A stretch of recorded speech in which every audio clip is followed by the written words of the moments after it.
अस्सलाम वालेकुम नाज़रीन, प्रोग्राम तस्वीर में आपके साथ मैं हूं महरीन सब्ते। आज के प्रोग्राम में जो अहम मौज़ूआत है पहले उनके बारे में बात करते चलते हैं, बताते चलें आपको आज के प्रोग्राम में क्या क्या शामिल है। जी हाँ, इक़्तिसादी राहदारी के हवाले से आज ख़ास गुफ्तगू होगी। इक़्तिसादी राहदारी के सिलसिले में होने वाली कुल जमाती कॉन्फ्रेंस और उसमें उठाए गए तहफ़्फ़ुज़ात से मुतल्लिक़ हम बात करेंगे आज के प्रोग्राम में। सिंध में बनने वाली अपोजिशन जमातों के ग्रैंड अलायंस और पीपल्स पार्टी की क़यादत के नून लीग के खिलाफ जो जारहाना बयानात इस वक्त जारी हैं, उन पर भी बात की जाएगी। हमारी गुफ्तगू का अहम मौजू होंगे पाकिस्तान के ख़ारजा उमूर पर असरअंदाज होने वाले दो अहम मौजूआत। जी हाँ, पाक सऊदी अरब ताल्लुकात और इस वक्त जो सऊदी जो वज़ीर दिफ़ा है वो यहाँ पर आए और उसके बाद क्या सूरत हाल बनती जा रही है, इस पर हम बात करेंगे। साथ ही साथ बात होगी 4 फरीकी कॉन्फ्रेंस पर और तालिबान के साथ मुज़ाकराती अमल का लाएअमल जो कि तय करने के लिए इस्लामाबाद में ये 4 फरीकी कॉन्फ्रेंस हुई, इसमें क्या पेशरफ्त हुई, क्या होने जा रहा है, इस पर भी आज बात करेंगे। सबसे पहले हम बात करते हैं 4 फरीकी कॉन्फ्रेंस पर ही और इस हवाले से हमारे साथ आज हमारे स्टूडियोज़ में हमारे मौजूद हैं, उनसे बात करते हैं। जनरल रिटायर्ड हमारे साथ माज़रत के साथ जनरल अमजद शोएब साहब हमारे साथ मौजूद है, रिटायर्ड जनरल अमजद शोएब साहब। सबसे पहले तो इस 4 फरीकी कॉन्फ्रेंस पे बात करते हैं और इस पर बहुत ही अहम पेशरफ्त है। पहली बार ये 4 ममालिक जो कि इकट्ठे हुए बैठे, चीन, अमेरिका, पाकिस्तान और अफगानिस्तान। किस तरह से आप देखते हैं ये सूरत हाल? आपको क्या लगता है कि क्या तालिबान को मुज़ाकरात की मेज़ पर लाया जा सकेगा? बिस्मिल्लाहिर्रहमानिर्रहीम। देखिए, ये प्रोसेस जो आज आप देख रहे हैं ये नतीजा है 2 पिछले इवेंट्स का। एक तो जब हार्ट ऑफ एशिया कॉन्फ्रेंस हुई तो यहाँ पे हमारे चीफ ऑफ आर्मी स्टाफ मिले अशरफ गनी साहब से और उनको इस चीज़ के ऊपर कायल किया। फिर उसके बाद chief of army staff Afghanistan गए और एक बाहमी तावन के बारे में एक अंडरस्टैंडिंग हुई, जहाँ आपने देखा कि एक हॉटलाइन भी दोनों ममालिक के दरमियान इस्टेब्लिश की गई है और वहाँ उनको इस चीज़ पे कायल किया गया कि अफ़गानिस्तान का जो मामला है ये मुज़ाकरात के ज़रिए ही हल होगा और यहाँ अमन आएगा मुज़ाकरात के ज़रिए, जिसमें पाकिस्तान भरपूर तावन करना चाहता है। चुनांचे उसी के फॉलोअप के तौर पे आज एक पहली मीटिंग हुई। इस मीटिंग का बुनियादी मकसद ये था कि एक अंडरस्टैंडिंग डेवलप की जाए सारे अफ्रीकन के साथ और उनको बताया जाए कि आगे किस तरह प्रोसेस लेके चलना है हमने और इसके लिए माहौल कैसा रखना है। उसमें अगर कोई डिमांड्स हों तो वो बजाय इसके कि उनको रद्द कर दिया जाए, एक दूसरे के साथ अंडरस्टैंडिंग डेवलप करने की कोशिश करनी है। माहौल का इसलिए मैंने जिक्र किया कि आपको याद होगा कि पहले भी हमारे मुज़ाकरात हमने इंतज़ाम किया और अफ़गान तालिबान के साथ यहाँ मुज़ाकरात का पहला दौर हुआ। दूसरे दौर से पहले ही उसको सबटाज कर दिया गया और मुल्ला उमर का किस्सा खड़ा हो गया और इस तरह की बाद में एक दो और कोशिशें भी की गईं कि मुज़ाकरात के अमल को दोबारा शुरू न किया जा सके। तो इस वजह से पाकिस्तान को इस चीज़ का बहुत एहसास है और ये ख़दशा है कि ये ना हो कि हम इतनी मेहनत से फिर एक काम शुरू करवाएं और फिर अफ़गान साइड पे लोग ऐसे जो कि इस प्रोसेस को ख़राब करना चाहते हैं वो फिर कोई ऐसा मसला खड़ा कर दें। तो अफ़गान हुकूमत के लिए ये बड़ा ज़रूरी है कि वो अपने रैंक्स में अपने लोगों में इत्तेहाद रखें ताकि अगर वो प्रोसेस शुरू करते हैं तो फिर उनकी कमिटमेंट उसके साथ रहे। चुनांचे इसके साथ साथ यहाँ पे मेरा ख्याल है कि हमारे जो सरताज अजीज़ साहब हैं उन्होंने उन तालिबान का भी जिक्र किया जो कि मुज़ाकरात करने के लिए तैयार हैं, क्योंकि आपने देखा कि मुल्ला उमर की वफ़ात के बाद तालिबान 2 धड़ों में तकसीम हो गए थे। 1-2 छोटे धड़े ऐसे हैं जो कि मुज़ाकरात की तरफ नहीं आना चाहते, लेकिन मुल्ला मंसूर अख्तर का बड़ा जो कैंप है वो डेफिनेटली मुज़ाकरात की तरफ माइल है और मेरा ख्याल है कि उनके सरकर्दा लोगों के नाम भी बताए गए हैं ताकि अफ़गानिस्तान को इत्मीनान हो कि जिन लोगों से वो बातचीत करने जा रहे हैं वो बालिमान हैं और उनका को असर रसूख भी मौजूद है। ये नहीं कि कल उनके साथ कुछ मामला फहमी हो जाए और जंग फिर भी चलती रहे, क्योंकि उनका अगर असर रसूख इतना नहीं है कि वो जंग को बंद करा सकें तो वो मुज़ाकरात नाकाम हो जाएंगे। तो इस वजह से ये सारे खद्दोखाल और उसके अंदर जो भी मुश्किलात आ सकती हैं उनका हल कैसे किया जाएगा ये आज की मीटिंग में डिस्कस हुआ है और इससे एक रास्ता मुतय्यन हो गया आगे चलने का। और मेरा अपना ख्याल है कि चंद दिनों में अफ़गान गवर्नमेंट हमें इत्तला दे देगी कि जो बातचीत यहाँ पे हुई है उसके मुताबिक वो बिल्कुल आगे बढ़ने के लिए तैयार हैं। تو پھر پاکستان میرا خیال ہے کہ مذاکرات کا امجد شعیب صاحب، آپ کو یاد ہوگا کہ جس وقت حکیم محسود پر حملہ ہوا تھا تو ہمارے وزیر داخلہ نے یہ کہا تھا کہ حملہ حکیم اللہ محسود پر نہیں بلکہ یہ مذاکرات پر ڈرون اٹیک ہوا ہے، اور پھر ان مذاکرات میں ہم دیکھ رہے ہیں کہ جو 4 ممالک ہیں ان میں امریکہ بھی موجود ہے، وہی ڈرون اٹیک کرنے والے مذاکرات پر جن کا کہ کہا وزیر داخلہ نے. تو کس طرح سے دیکھتے ہیں اس چیز کو کہ ان کی موجودگی میں اگر ایک بار پھر سے کوئی اس طرح کا عمل کیا جاتا ہے اور مذاکرات کے بجائے کسی دوسری جانب جایا جاتا ہے تو پھر یہ کس طرح سے یہ سکسیسفل ہوگا، یہ جو 4 فریقی مذاکرات کا سلسلہ ہے؟ دیکھیں، جو ہمارے وزیر داخلہ نے اس زمانے میں کہا وہ ایک اور کانٹیکس میں تھا، اور اس میں سمجھتا ہوں کہ اس طرح کی بات چیت نہیں ہوگی. اس کی وجہ بنیادی یہ ہے کہ اگر امریکہ ڈرون حملے کر رہا ہے یا افغان فورسز کوئی ایسی کارروائی کرتی ہیں تو طالبان بھی کر رہے ہیں.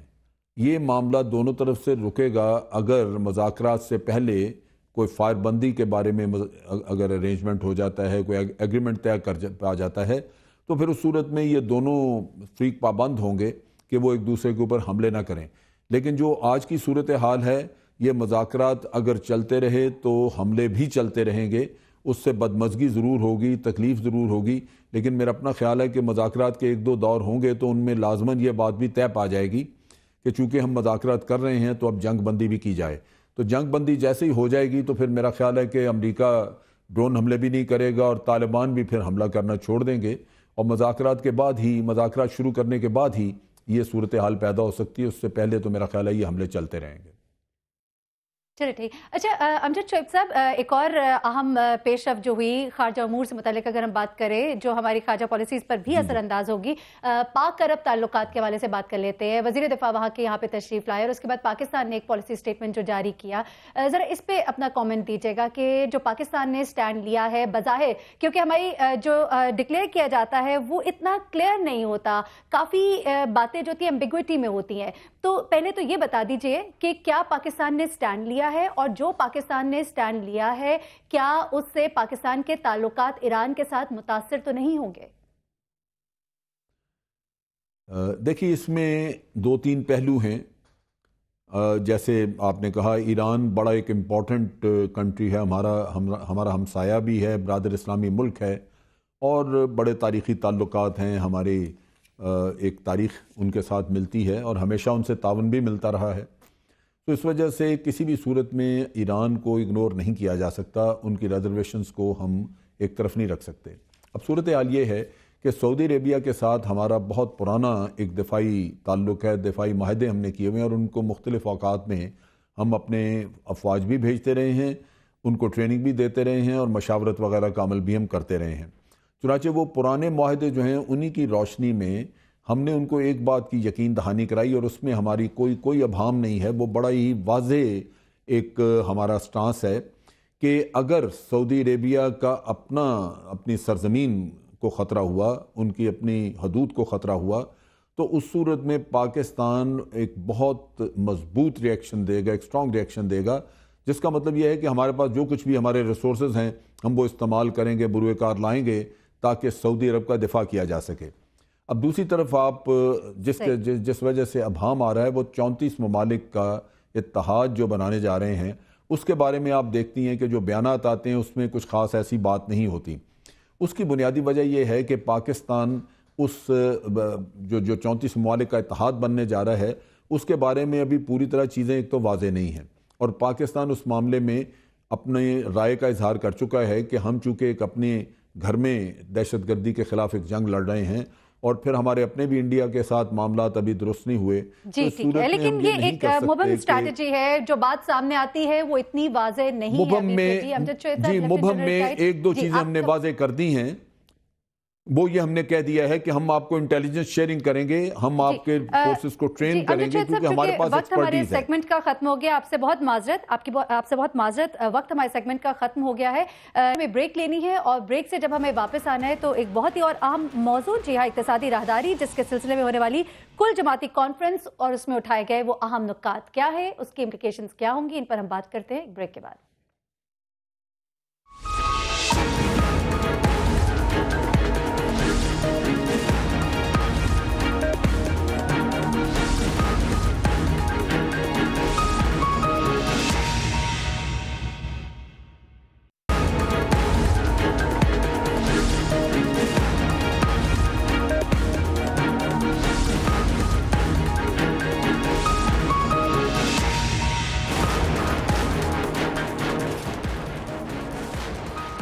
वेलकम बैक नाज़रीन। इक्तिसादी राहदारी मनसूबा जिस पर हम अब बात करेंगे, इक्तिसादी राहदारी मनसूबा जिससे मुतल्लिक मुख्तलिफ सियासी जमातों के तहफ़्फ़ुज़ात और इनको मद्देनज़र रखते हुए बलूचिस्तान नेशनल पार्टी ने एक ऑल पार्टीज़ कॉन्फ्रेंस बुलाई और इसमें बहुत सी बातें डिस्कस की गई जो तहफ़्फ़ुज़ात मुख्तलिफ पार्टीज़ के, और ख़ासतौर पर वो पार्टी जो कि अलायंस में थी पहले हुकूमत के साथ, वो भी अब हुकूमत के मुखालिफ में नज़र आती है और तहफ़्फ़ुज़ात है बलूचिस्तान के KPK के। इस हवाले से हमारे साथ इस पर बात करने के लिए डॉक्टर मुफ्ता इस्माइल मौजूद है, उनसे बात करते हैं। डॉक्टर साहब, आप सबसे पहले ये बताइएगा कि क्या जो तहफ़्फ़ुज़ात जिनका के जिक्र किया गया है उन तहफ़्फ़ुज़ात को हुकूमत रिजॉल्व करेगी कि नहीं?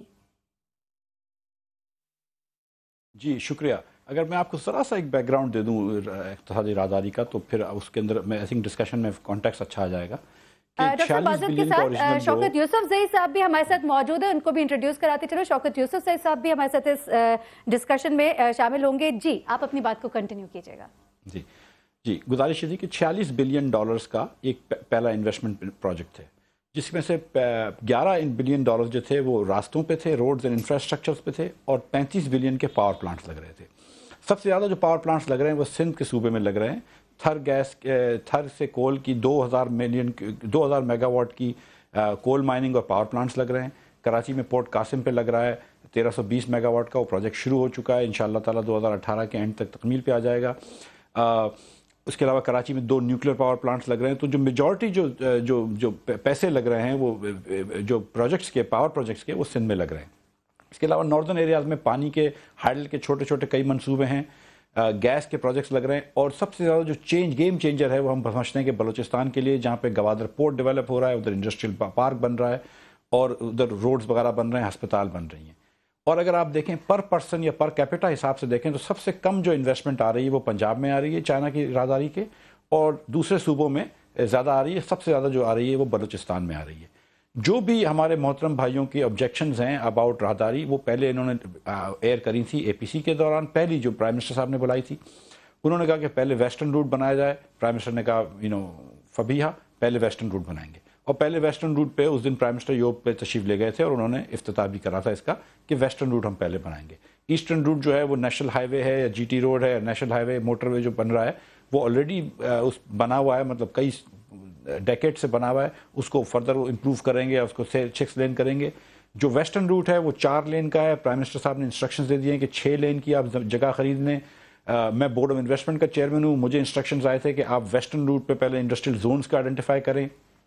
हमने इसलिए चीफ सेक्रेटरी बलूचिस्तान और चीफ सेक्रेटरी सरहद को, अगर ये तमाम जो आप बता रहे हैं, ये तफसीलात जो कुछ भी बता रहे हैं, इसको ब्लैक एंड व्हाइट में क्यों नहीं ले आते? क्योंकि ये तो तहफ़्फ़ुज़ात है कि बताया कुछ जाता है, हो असल में कुछ और रहा है, तो इसको ब्लैक एंड व्हाइट में ले आइए, उनके तहफ़्फ़ुज़ात दूर कर दीजिए।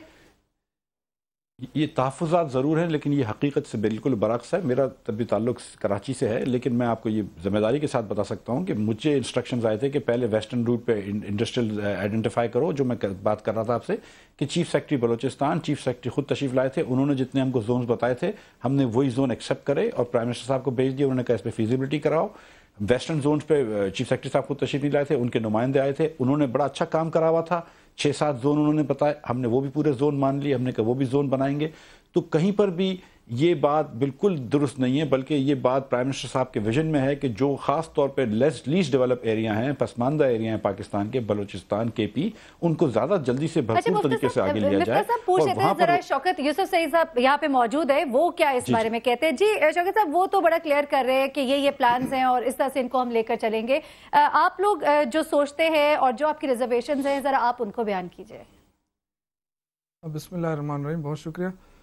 देखिए, ये तो प्रॉब्लम है नून लीग के जितने भी हमारे मिनिस्टर साहिबान आते हैं, वो उनकी सुई एक ही जगह पे अटकी हुई है, वो एक ही बात करते हैं। जी कोई तब्दीली नहीं है, कोई तब्दीली नहीं। देखिए बात ये कि आप जब इक्तिसादी जोन की बात करते हैं तो आप गवादर से लेके पिंडी तक जो मुख्तलिफ पॉइंट्स पे आप जो कुछ दे रहे हैं, रेलवे ट्रैक दे रहे हैं, उसमें स्वी गैस कनेक्शन दे रहे हैं, बिजली दे रहे हैं, आप ऑप्टिक फाइबर दे रहे हैं, तो ये सारी चीज़ें वहाँ फैसिलिटेट हो जाएंगी तो उसके बाद तो इन्वेस्टमेंट करना आसान हो जाता है। लेकिन जब यहाँ पिंडी से आगे अनवर्ड्स आप जाएं तो खैबर पख्तूनख्वा जहाँ से शुरू होता है, हमारी ख्वाहिश थी कि हारीपुर या हवेलियाँ जहाँ भी सूटेबल जगह मिले वहाँ पे इक्तिसादी जोन बने और उससे हमारा सूबा भी उससे तरक्की करे। DA खान में और कुछ कमिटमेंट्स हुई थी, 28 मई का जो APC हुआ था उसमें बहुत सारी चीज़ें हुई थी, वो सारे उस एक एक चीज़ से वो हुकूमत मुकर रही है। तो कहने से तो ये बड़े आसानी से कह देते हैं कि जी कोई तब्दील नहीं हो रहा है, कुछ भी नहीं हो रहा है, ये तहफ़्फ़ुज़ात। देखिए इस वक्त हमारी गवर्नमेंट है PTI की खैबर पख्तूनख्वा में, हो सकता है चलो हम बायस हो जाते हैं, लेकिन JUI इनके साथ गवर्नमेंट में बैठी हुई है, ANP जो है वो है, इसके अलावा दूसरी पार्टियाँ, वो सब के सब कह रही है कि सूबे के साथ ज्यादती हो रही है। तो खुदा के लिए कोई सोचने पे भी मजबूर हो जाए ना। ज़रा प्राइम मिनिस्टर श्रीलंका का दौरा कर रहा है, वो उसको इस वक्त भी बिजनेस याद आ रहा है, जबकि यहाँ पे एक आग लगी हुई है। सबसे बड़ा मंसूबा पाकिस्तान की हिस्ट्री का ये राहदारी का मंसूबा है, ये डिस्प्यूट होता जा रहा है, इनको फिक्र ही नहीं है, ये कहते हैं जी कुछ भी नहीं है। इस तरह नहीं हो सकता। देखें हमें मैंडेट मिला हुआ है सूबे का, तो हम किसी सूरत में अपने इस मैंडेट के साथ धोखा नहीं कर सकते। ना इस पे खामोश रह सकते, आवाज उठाते हैं, पीछे आवाज उठाती है जब भी कोई इस तरह का मामला होता है। अभी परवेज खटक साहब की जब मुलाकात हुई है चाइनीज ऑफिशियल से, तो वो कहते हैं कि जब हमने अपने तहफ़्फ़ुज़ात का जिक्र किया तो उन्होंने जो कहा वो मैं बता नहीं सकता। वो क्यों नहीं बता सकते? क्या ऐसी बात की चाइनीज ऑफिशियल ने उनके साथ इस मंसूबे के हवाले से, उनके तहफ़्फ़ुज़ात के हवाले से? कुछ सबको बताइएगा ना। देखिए सबतन बात ये कि आप सारी फैसिलिटीज़ एक जगह पे दे दें, दूसरी जगह को खाली छोड़ें। ये हमें कहते हैं कि जी ये 10 साल मंसूबा है, और बाद में जब चाइनीज़ इन्वेस्टर जब आएंगे तो वो डिसीजन लेंगे कि आया उन्होंने यहाँ इन्वेस्टमेंट करनी है कि नहीं करनी है। तो देखिए हम ये कहते हैं कि आप इसको रेलवे ट्रैक के साथ मुंसलिक कर लें, आप इसको जितनी फैसिलिटीज़ हो सकती हैं आप इनको दे दें, उसके बाद आप चाइनीज़ इन्वेस्टर पे छोड़ दें कि वो यहाँ इन्वेस्टमेंट करते हैं कि नहीं करते हैं। लेकिन अगर आप यहाँ पे कुछ नहीं देंगे और उस तरफ आप सारी फैसिलिटीज़ देंगे, तो आपको पता है कि कारखानेदार जब कारखाना लगाता है तो वो सारी चीज़ें देखता है कि गैस का है, बिजली का है, ये सारी चीज़ें, ये बाद में नहीं हो सकता। आप 10 साल मंसूबा 20 साल करें, हमें इससे कोई गरज नहीं, लेकिन आप हमारे साथ ब्लैक एंड वाइट में एक कमिटमेंट करनी पड़ेगी आपको कि जो फैसिलिटीज़ आप पंजाब को देंगे। देखिए हम पंजाब के खिलाफ नहीं है, थोड़ा सा यहाँ पे ये चीज़ें गलत होती है। देखिए पंजाब भी हमारा पाकिस्तान है और वो हमसे ज़्यादा पसमानदा है। मैं ये समझता हूँ अगर आप लाहौर से हटकर चले जाएँ बाहर, जनूबी पंजाब में आप चले जाएं, तो हमसे ज़्यादा पसमानदा है। हम तो चाहते हैं कि वो तरक्की करे, लेकिन जिस तरीके से ये गला काट कर रहे हैं, ये इसके लिए कोई तैयार नहीं होगा। इससे पाकिस्तान को नुकसान होगा और इतने बड़ा मंसूबा है, वज़ा किया जाना चाहिए। आप लोग की ये डिमांड है। मिफ्ता साहब, आपकी पार्टी के हवाले से इनके ये इल्जामात भी हैं कि इसको काला बाग डैम मंसूबा बनाया जा रहा है। कुछ बताइए क्या प्लान्स हैं, क्योंकि मियां नवाज शरीफ साहब के हवाले से ये भी कहा जाता है कि पहले तो ये सब कुछ होता रहेगा, आखिर में उन्होंने सबकी सुन लेनी है। तो आखिर में अगर सुन ही लेनी है तो आगाज ही कोई अच्छा कर लीजिए। मेरीन साहब देखिए, प्राइम मिनिस्टर साहब तो ये बात सुन चुके हैं। जो हमारे भाइयों ने कहा कि पहले वेस्टर्न रूट बनाओ, तो हमने कहा ठीक है पहले वेस्टर्न रूट बना, कोई इसमें वो नहीं था। इसीलिए मैं तो आपको मैं एज अ कमिटमेंट दे सकता हूं बोर्ड ऑफ इन्वेस्टमेंट चेयरमैन में कि जहां केपी हुकूमत कहेगी हम वहां पे इंडस्ट्रियल जोन बनाएंगे। वो अगर हमको भेज देंगे तो हम उसको स्पेशल इकोनॉमिक जोन्स डिक्लेयर कर देंगे। ये तो मतलब ये कि मैं बलूचिस्तान के बारे में भी कह सकता हूं और उसके बारे में भी कह सकता हूं, केपी के बारे में, ये without contradiction, without fear of contradiction. जहां तक मेरे भाई ने गैस की बात करी है, तो आप ये याद रखें कि केपी और बलूचिस्तान दोनों में गैस की लोड शेडिंग नहीं होती है, और पंजाब के अंदर 160 से 180 दिन इंडस्ट्री बंद होती है। तो अगर चाइनीज़ कारखानदार अगर ढूंढेगा होगा कि किधर फैक्ट्री लगानी है, तो शायद वो दूसरे सूबे ढूंढेगा इससे पहले कि पंजाब आए, जहाँ पे गैस की बड़ी किल्लत है। और सिर्फ अगर गैस की एक पाइपलाइन लग रही है इस चाइना के प्रोजेक्ट के थ्रू, तो वो नवाबशाह से गवादर तक लग रही है, और गवादर में इंशाल्लाह ताला हम एक इंपोर्ट टर्मिनल बनाएंगे या गवादर से हम कनेक्ट कर देंगे ईरान को, और गैस की डिस्ट्रीब्यूशन इसमें कोई नहीं लग रही। जो राहदारी का प्राइम मिनिस्टर साहब ने वादा किया था कि राहदारी का पहला मगरबी रास्ता बनेगा, वो बनना शुरू हो गया है, उस पर फिजिकली काम हो रहा है, और कोई चेंजेस नहीं आए हैं। ये प्लान्स तो बड़े पुराने दरीना प्लान्स हैं, जो नेशनल हाईवेज के और मोटरवेज के प्लान हैं, उस पर ही काम हो रहा है, और ये पाकिस्तान के हिस्से हैं। केपी, बलूचिस्तान, सिंध, पंजाब, मतलब ये ऐसा थोड़ी हो सकता है कि पंजाब अकेला तरक्की करे, बलूचिस्तान करते हैं ना। आप लोग सड़क की बात करते हैं, मगरबी रूट बनाए जा रहे हैं, लेकिन उसके ऊपर जो प्लान्स बनाए जाएंगे, जो डेवलपमेंट्स होंगी, जो तजारती जो प्लान्स हैं, उनके बारे में डिटेल्स नहीं दी जा रही, तो वो भी दे दे। जी देखिए, लेकिन उनके बारे में देखें, अगर पंजाब से या सिंध से कोई रोड जा रहा है तो उनके बारे में भी कोई डिटेल्स नहीं दी जा रही हैं, क्योंकि अभी तो इंडस्ट्रियल जोन्स बने नहीं, अभी तो रास्ते बनना शुरू हुए हैं। अभी तो हमने आइडेंटिफाई करनी है, हुकूमत सूबाई हुकूमत पीटीआई का मैंडेट बिल्कुल मानते हुए, पीटीआई वो तो कहते हैं तो वही रास्ते जो पहले से जिसका प्लान किया गया था।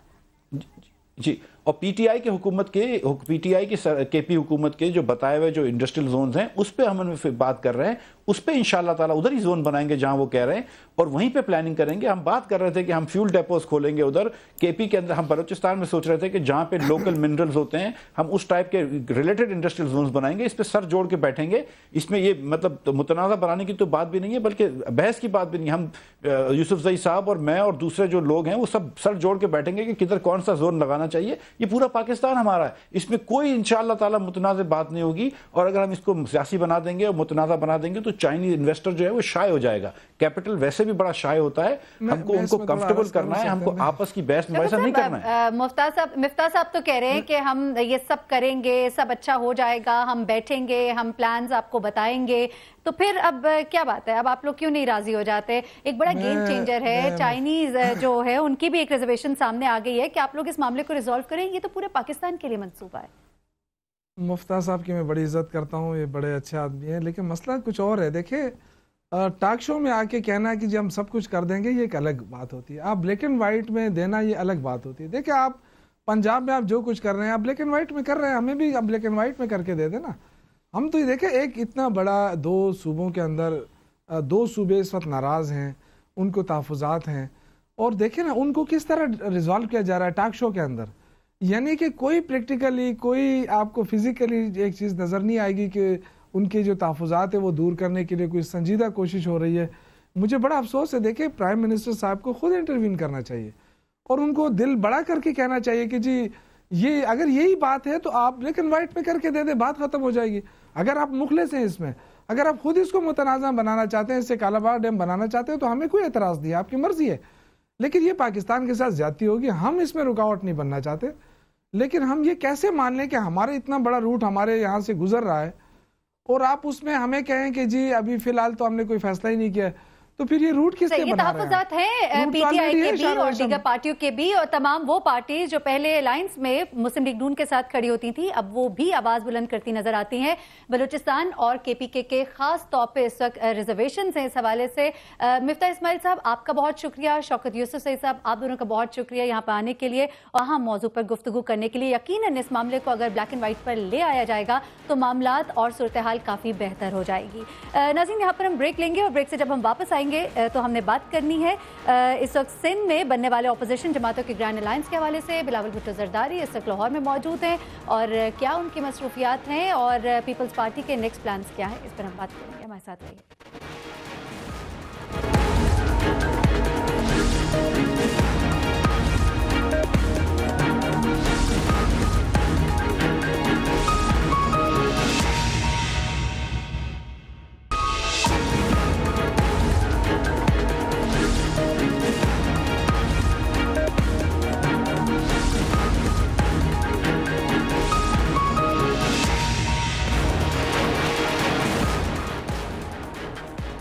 ویلکم بیک ناظرین. بلاول بھٹو زرداری اس وقت لاہور میں موجود ہیں. پاکستان پیپلز پارٹی کی ریوائول کے لیے بھرپور طریقے سے کوشش کی جا رہی ہے لاہور میں, اور اس سلسلے میں بلاول بھٹو زرداری کی یہاں پر جو اہم ملاقاتیں ہیں وہ اس وقت جاری ہیں, اور ساتھ ہی ساتھ سندھ میں پیپلز پارٹی کے خلاف 10 جماعتوں پر مشتمل ایک اتحاد بھی قائم ہوا ہے. یہ اتحاد کس حد تک پاکستان پیپلز پارٹی کو متاثر کر پائے گا کہ نہیں کر پائے گا؟ کیسے اسٹریٹ پار دکھانے کی کوشش کی جائے گی یا اسٹریٹ پار بھی حاصل نہیں کی جا سکے گی؟ اسی پر بات کرنے کے لیے ہمارے ساتھ اس وقت موجود ہے سینئر اینالسٹ نذیر لغاری صاحب. نذیر لغاری صاحب بہت شکریہ, ہمارے ساتھ یہاں پہ اس وقت موجود ہے بلاول بھٹو زرداری جو کہ ایک بار پھر سے کوشش کر رہے ہیں پارٹی کے ریوائول کے لیے. سرتوڑ کوششیں جاری ہیں, لاہور میں اس وقت موجود ہے. ان کی اس ایفرٹ کو آپ کس طرح سے دیکھتے ہیں؟ اصل میں بلاول کے لیے بہت ضروری ہوگا کہ وہ پنجاب میں موو کریں, اور سینٹرل پنجاب میں اور سرائکی بیلٹ میں ان کی بڑا ووٹ بینک ہے پیپلز پارٹی کا, اور ان کے بہت بڑا ورکر ہے, ورک فورس بہت بڑی ہے, لیکن ان کو وہ پہنچ نہیں پا رہے ہیں. اور ایک بات تو یہ ہے کہ بے نظیر بھٹو کی جو قتل ہوا تھا اسلام آباد میں, اس کے بعد سے پیپلز پارٹی کی لیڈرشپ میں ایک عنصر یہ موجود ہے کہ انہیں لائف تھریٹ ہے, ان کی زندگی کو خطرہ ہے, اور پیپلز پارٹی کی لیڈرشپ میں جو اہم لوگ ہیں ان لوگوں کی بھی زندگی کو خطرات موجود ہیں, کیونکہ جو ایلیمنٹ جو عناصر اس پورے واقعے کے پیچھے تھے وہ ابھی تک فعال ہیں. تو ایک یہ وجہ ہے، اگر انہیں کھل کر موقع ملتا ہے، اگر وہ اسی طرح سے جس طرح سے دوسری پارٹیوں کو جلسہ کرنے کی اجازت ہے، دوسری پارٹیوں کو جس طرح ریلیز نکالنے کی اجازت ہے، اگر اجازت تو ان کو بھی ہے، کسی کو روکتا نہیں ہے، لیکن اگر ان کا انٹریپ نہیں ہوتا ہے، اگر کوئی واقعہ نہیں ہوتا ہے، کوئی دھماکہ نہیں ہوتا ہے. اصل میں واقعہ تو یہ ہوا تھا جو کراچی میں دھماکہ ہوا تھا، 150 افراد مارے گئے، پھر بے نظیر کے ساتھ واقعہ ہوا، بڑی تعداد میں لوگ بھی مارے گئے، بے نظیر کا بھی واقعہ ہو گیا، ان کے قتل کا بھی واقعہ ہو گیا. اس کے بعد پیپلز پارٹی کی لیڈرشپ میں خوف کا عنصر آیا، اور ان کے ووٹ بینک میں بھی یہ خوف کا عنصر آیا. اس خوف کو توڑنا ہے اور انہیں ایک کمپلیٹ سیکورٹی میں پنجاب میں اگر ان کو پورا بھرپور دورہ کرنے کا موقع ملتا ہے تو میرے خیال میں ان کے لیے بہت بڑا اسکوپ موجود ہے. نہیں تو نذیر لغاری صاحب، آپ کو لگتا ہے کہ بلاول بھٹو زرداری کے سامنے جو سیکیورٹی رسک ہے ان کی ذات کے حوالے سے، وہ ایک بہت بڑی ہنڈرنس ہے ان کے پاپولر ہونے کے راستے میں؟ میرا خیال ہے کہ یہی بہت بڑی رسک ہے، وہ ہے وجہ ہے. اس کے علاوہ جو ان کے تنظیمی امور میں جو ان کے معاملات ہیں ان کو نہیں آپ اس طرح سے دیکھتے کہ ان کو بھی صحیح درست ہونے کی ضرورت ہے؟ پیپلز پارٹی کے تنظیمی امور ہمیشہ ہی ایسے رہے ہیں. بھٹو صاحب کے زمانے میں ہم نے دیکھا تنظیمیں موجود ہوتی تھیں. پنجاب کے صدر شیخ رشید میں اور پنجاب کے جنرل سیکرٹری غلام مصطفیٰ کھر میں ہمیشہ جھگڑا رہا. اس کے بعد تنظیموں کے اندر ہمیشہ تنازعات بھی رہے، جھگڑے بھی رہے، اور کارکن آپس میں ایک دوسرے کے ساتھ لڑتے جھگڑتے بھی رہے، لیکن لیڈرشپ کی حد تک جا کر سب ایک ہو جاتے ہیں اور سب مل کر کام کرتے ہیں. یہ اس طرح کے جھگڑے تمام سیاسی جماعتوں میں موجود ہیں، سوائے ان جماعتوں کے جن کا آرگنائزیشن بہت بڑا ڈسپلن کا ہے. جماعت اسلامی میں ایسے جھگڑے بہت کم ملیں گے، ایم کیو ایم میں اس طرح کے جھگڑے بہت کم ملیں گے. لیکن جو باقی جماعتیں پاکستان مسلم لیگ نون ہیں یا دوسری جماعتیں ہیں، ان تمام جماعتوں میں پی ٹی آئی میں بھی ہیں، پی ٹی آئی میں بھی جھگڑے موجود ہیں، لیڈرشپ کے جھگڑے موجود ہیں، نچلی سطح پر موجود ہیں، پھر لیبر سٹی لیول پر. یہ ایک بڑا ریزن نہیں ہے، یعنی آپ یہ کہہ رہے ہیں لغاری صاحب کہ یہ ایک بڑا ریزن نہیں ہے؟ نہیں، یہ ریزن نہیں ہے. تنظیموں کا ایشو نہیں ہوتا ہے، تنظیموں میں ورکر ہوتے ہیں، ایک دوسرے کے ساتھ چلتے ہوئے اختلافات بھی ہوتے ہیں، ایک دوسرے کے ساتھ آگے بڑھنے کی خواہش بھی ہوتی ہے، آگے بڑھنے کے لیے ایک دوسرے کے ساتھ کبھی کبھی یہ لوگ فاؤل پلے بھی کر لیتے ہیں. لیکن یہ نہیں ہے. اصل بات یہ ہے کہ کرزما جو ہے وہ موجود ہے، لیڈرشپ موجود ہے، اور بلاول کے لیے سب سے بڑا مسئلہ یہ ہے کہ وہ موو نہیں کر پا رہے ہیں آزادانہ طور پر، ایسے ہاتھ ہلاتے ہوئے ٹرک پر بیٹھ کر یا ایسی گاڑی میں بیٹھ کر جس کے اندر وہ ہاتھ ہلا کر جا سکیں. اس خوف میں ہے کہ جس طرح بے نظیر کا واقعہ ہو گیا اسی طرح کا یہ واقعہ نہ ہو جائے. تو اس خوف کی وجہ سے جو ہے ان کو پبلک میں گھل مل جانے والی بات تھی. بھٹوز کی سب سے بڑی بات یہ تھی کہ وہ لوگوں میں گھل مل جاتے تھے. تو بلاول کے لیے یہ مسئلہ اس وقت یہ ہے کہ لوگوں میں گھل مل جا کر کریں گے، جب جائیں گے، جب اس طرح کی صورتحال پیدا ہوگی.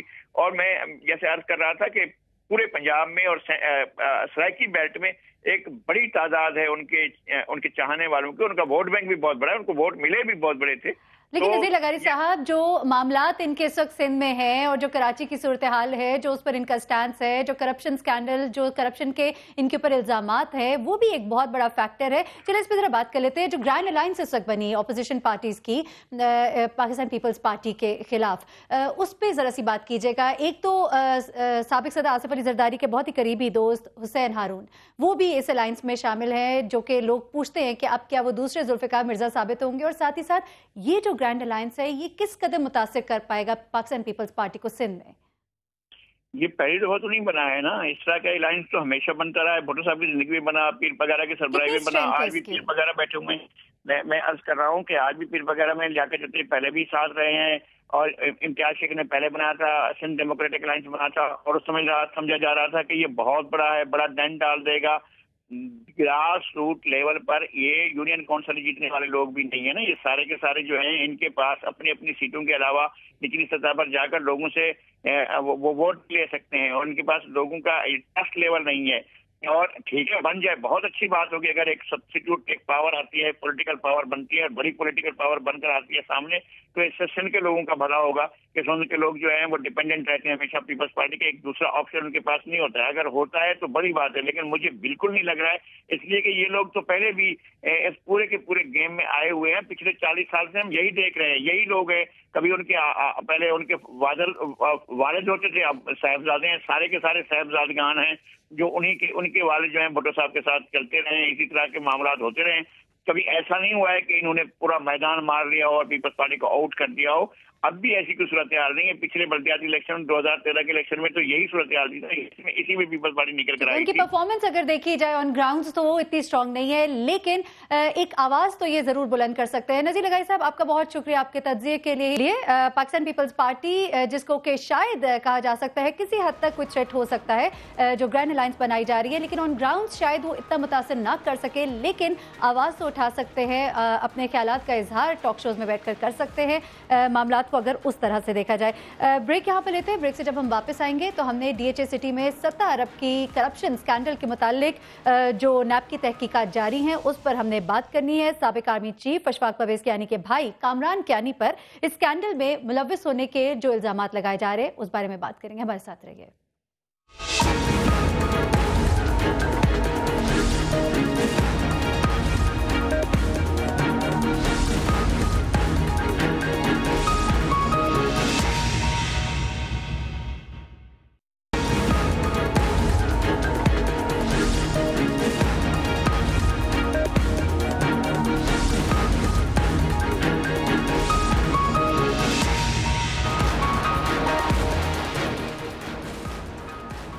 वेलकम बैक नाज़रीन। DHA सिटी में 17 अरब की करप्शन स्कैंडल के मुतालिक नैब की तहकीकात जारी है, जबकि साबिक आर्मी चीफ अशफाक परवेज कियानी के भाई कामरान कियानी पर इस स्कैंडल में मुलव्विस होने के इल्जामात आयद किए जा रहे हैं, जिसके जवाब में उनके भाई अमजद कियानी का रद्द-ए-अमल भी सामने आया।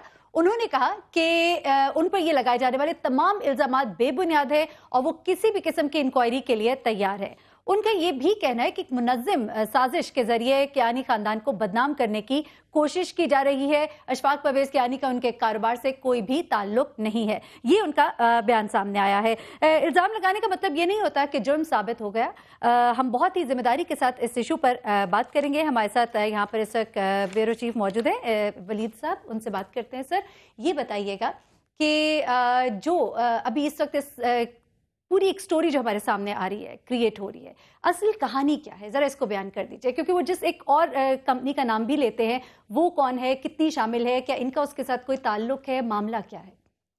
थैंक यू जी। अच्छा, ये मसला ये है कि DHA ने ख़ुद एक एडवर्टीज़मेंट दी है जिसमें उनका क्लेम ये है कि हमने DHA सिटी कायम करना था, जिसमें जो शहदा हैं उनकी आगे जो वारसीन हैं, वर्सा हैं, उनको हमने कुछ प्लॉट्स, स्मॉल साइज़ के प्लॉट्स देने थे, जिसके लिए उन्होंने ये हमाद अरशद उसकी कंपनी और साथ ये कामरान कियानी जो हैं भाई इनके, जब वो आर्मी चीफ थे तो उन्होंने इनसे डील की थी कि हम इन्हें एक्वायर करके देंगे। यानी DHA सिटी में लैंड एक्वायर का जो जितना भी और फिर डेवलप करने का भी पूरा प्रोजेक्ट जो था वो इन दोनों को दिया गया। वो हमाद अरशद जो अभी भी नैब की हिरासत में, उनके खिलाफ वो केस भी चल रहा, हाँ जी, पेश भी हुए। तो ये सारा केस था जिसपे काफ़ी अरसे से इशू बना हुआ था। पहले हमाद अरशद के खिलाफ चलता रहा, तो बाद में साथ ही आ गया कि कामरान कियानी जो हैं वो भी इसमें इन्वॉल्व थे।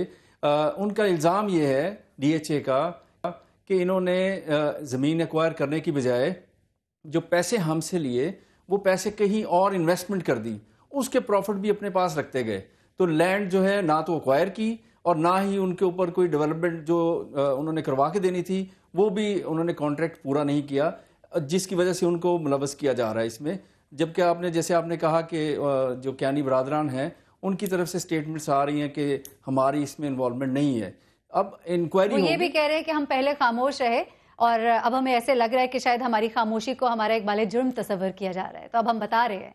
जी बिल्कुल। अब मसला ये है कि नैब एक ऐसा इदारा जिसको ऑब्वियसली फ़ौज की और हुकूमत की पूरी सपोर्ट हासिल है। पूरे पाकिस्तान में इस वक्त इंक्वायरीज़ हो रही हैं, चाहे वो PML हो, पीपल्स पार्टी की हो, किसी भी इदारे की। अब जो रिपोर्ट्स आज भी छपी हैं कुछ, जिसमें कहा गया कि जब इस इंक्वायरी का ख़ास तौर पे, और एक और स्कैम है उधर इस्लामाबाद साइड पे जहाँ पे DHA वैली बनना था, तो उसमें भी इनके एक और भाई हैं, उनका भी है मसला। तो अब वो पूरी इसकी नैब की इंक्वायरी में आ गए वो सारे लोग। अब मसला ये है कि जब नैब एक एतबार जिसने अब डेवलप किया है, जिसके ऊपर कहा जा रहा है कि अब वो इंडिपेंडेंट इंक्वायरीज कर रहा है, तो इस पर किसी को कोई इतराज़ नहीं होना चाहिए। अगर किसी के ऊपर एलिगेशन लगा है, और बहुत सारे ऐसे केसेस हैं जिसमें नैब में वो इंक्वायरी गई और उसके बाद पूरी तफ्तीश हुई और तफ्तीश में उसको बरी कर दिया। صحیح. اچھا یہ بتائیے گا کہ اس سے پہلے زرداری صاحب جو ہیں وہ بہت اینٹی اسٹیبلشمنٹ جو باتیں کرتے رہے, ایک ایسے وقت میں یہ معاملہ اٹھایا جانا ہے, اس سے پہلے NLC کیس میں جو ہمارے 4 جو جنرل ان کے حوالے سے جو فیصلہ آتا ہے, تو یہ کیا شو کرتا ہے کہ اب احتساب کے اس دائرے میں ہر کوئی آئے گا اور وہ جو اینٹی اسٹیبلشمنٹ باتیں کرنے والے لوگ ہیں وہ اب خاموش ہو جائیں؟ دیکھیں, یہ جو جتنی بھی نیب کی انکوائری چل رہی ہیں اس میں کوئی سیاسی جماعت یا کوئی ایسا گروپ یا ایسا کوئی شخص, اس کو میرا نہیں خیال کہ اس کو اعتراض کرنا چاہیے, اپنے آپ کو انکوائری میں خود پیش کرنا چاہیے. اصول تو یہ ہے نا کہ اگر کوئی ایلیگیشن لگا ہے میرے خلاف, اگر نیب میں کوئی ایک کمپلینٹ جاتی ہے کہ میں نے اتنے ارب کا, اتنے ملینز کا میں نے فراڈ کیا ہے, تو اس کی انکوائری بالکل نیب آزادانہ طور پر کرتی ہے, کر بھی رہی ہے. اور بہت سارے, جیسے ہم پہلے بھی میں نے کہا کہ بہت سارے ایسے کیسز ہیں جس میں انکوائری گئی, تفتیش ہوئی, لیکن اس میں کچھ ثابت نہیں ہو سکا تو پھر اس کو انہوں نے بری کر دیا. لیکن بہت سارے ایسے کیسز ہیں جیسے پیپلز پارٹی کے کیسز ہیں یا اور جماعتوں کے بھی کیسز ہیں, تو اس میں کافی انہوں نے ریکوری بھی کی ہے. اور ابھی بھی کیس چل رہے ہیں, ڈاکٹر عاصم کا کیس ہے جس پہ پیپلز پارٹی شور مچا رہی ہے کہ یہ پنجاب میں ایسے کیسز کیوں نہیں ہو رہے, پنجاب میں کسی کا احتساب کیوں نہیں ہو رہا, تو اس کی وجہ سے ایلیگیشن. ہاں, نیب کا فرض یہ ہے کہ کسی کے خلاف, چاہے وہ کامران کیانی ہیں چاہے کوئی بھی ہیں, کسی کے خلاف بھی جب وہ انکوائری کریں پہلے اس کی تفتیش پوری صحیح طریقے سے کر لیں. اب یہ جو نیب کا ایکچولی یہ DHA کا ایلیگیشن ہے, DHA نے مدد لی ہے نیب سے کہ ہمارا یہ مسئلہ ہے 17 ارب روپے کا, جو کہ کامران کیانی, حماد ارشد اور ان کے جو لوگ ہیں, انہوں نے ہمیں یہ وعدے کیے تھے, یہ کانٹریکٹ ہوا تھا, اس میں انہوں نے یہ وعدے پورے نہیں کیے. تو اب وہ آبویسلی نیب سے ہیلپ لی ہے انہوں نے, تو یہ انکوائری تو ہوگی اس کی. اب دوسری چیز یہ ہے کہ جو آج کی جو رپورٹس چھپی ہوئی ہیں مختلف اخباروں میں, ان کا یہ بھی کہنا ہے کہ جو آرمی چیف ہیں ان کے پاس بھی یہ کیس گیا تھا, لیکن انہوں نے فری ہینڈ دیا نیب کو. یعنی یہ کریڈٹ جنرل راحیل شریف صاحب کو جاتا ہے کہ انہوں نے ایک ایسا فضا, ایک ایسا انوائرمنٹ بنا دیا ہے کہ احتساب کا عمل شروع ہو گیا. ایسا انوائرمنٹ ہونا چاہیے تھا پاکستان میں. آبویسلی یہ جو سٹوری چھپی ہے جس میں انہوں نے, جنرل راحیل شریف نے بالکل گرین سگنل دیا کہ ٹھیک ہے, آپ کوئی بھی بندہ ہے کسی کو اسپیئر نہیں کیا جائے, کوئی بھی اگر کوئی فوج کا ریٹائرڈ بندہ ہے, اگر لینڈ میں یا کسی اور پروجیکٹ میں وہ ملوث ہے, تو اس کے خلاف بھی بالکل عام آزادانہ طور پر انکوائری ہونی چاہیے. صحیح. اور اس طرح سے نظر آ رہا ہے کہ نیب جب تمام کرپٹ افراد کے خلاف جو ہے اب اپنی کارروائی جو ہے وہ برابری کی بنیاد پر کرے گی. احمد ولید صاحب آپ کا بہت شکریہ, چونکہ سیگمنٹ کا وقت ختم ہو گیا. بیورو چیف لاہور احمد ولید صاحب ہمارے ساتھ موجود ہے. اس اہم مسئلے پر ہم بات کر رہے تھے, کرپشن اسکینڈل, جس کے خلاف نیب کی کارروائی اس وقت جاری ہے اور تیزی سے آگے بڑھ بھی رہی ہے. پروگرام کا وقت ختم ہوا ہے, انشاءاللہ کل آپ سے دوبارہ ملاقات ہوگی. تب تک کے لیے مجھے مہرین سبتین کو اجازت دیجیے گا. اپنا بہت خیال رکھیے گا. اللہ حافظ.